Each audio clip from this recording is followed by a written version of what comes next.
অনেক সময় হকাররা যেরকম বলে না, দাঁত থাকতে দাঁতের মর্যাদা বোঝে না, আমরা আসলে বুঝি না। আর পরিবার ছিল বাইরে, বা অনেক সময় লোনলিনেসটা ওর বা ওর সব কিছু মিলে আমরা বুঝিনি।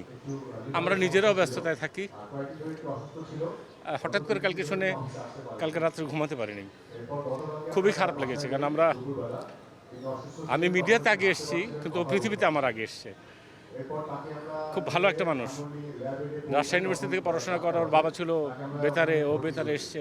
এখন তো আমার মিডিয়ার অবস্থাই খারাপ, ফিল্মের অবস্থাও খারাপ। ফিল্মে আগে 1400-1500 সিনেমা হল ছিল, এখন 250। খেয়াল করেছেন এটা?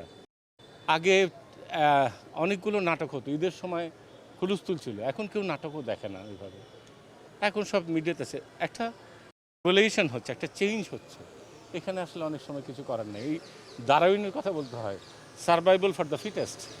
আল্লাপাক কোথায় কীভাবে রেখেছে জানি না, সব আল্লাপাক জানে। আর কখনো কেউ খুব কষ্টে চলে যাক, সেটা আসলে আমাদের কারো কাম্য না।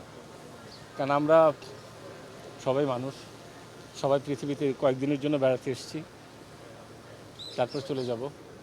আপনারা যেহেতু এসছেন, আপনাদের মাধ্যমে বলতে চাই, সুমন খুবই ভালো মানুষ, অনেস্ট উইটি একটা মানুষ ছিল।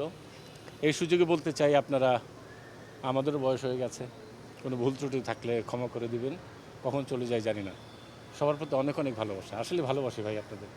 কারণ আপনাদের ভালোবাসায় আমি এখানে দাঁড়িয়ে আছি।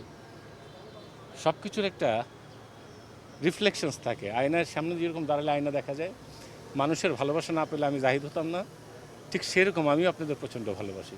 সবাই ভালো থাকবেন, আমার ভুল ত্রুটি মাফ করে দেবেন।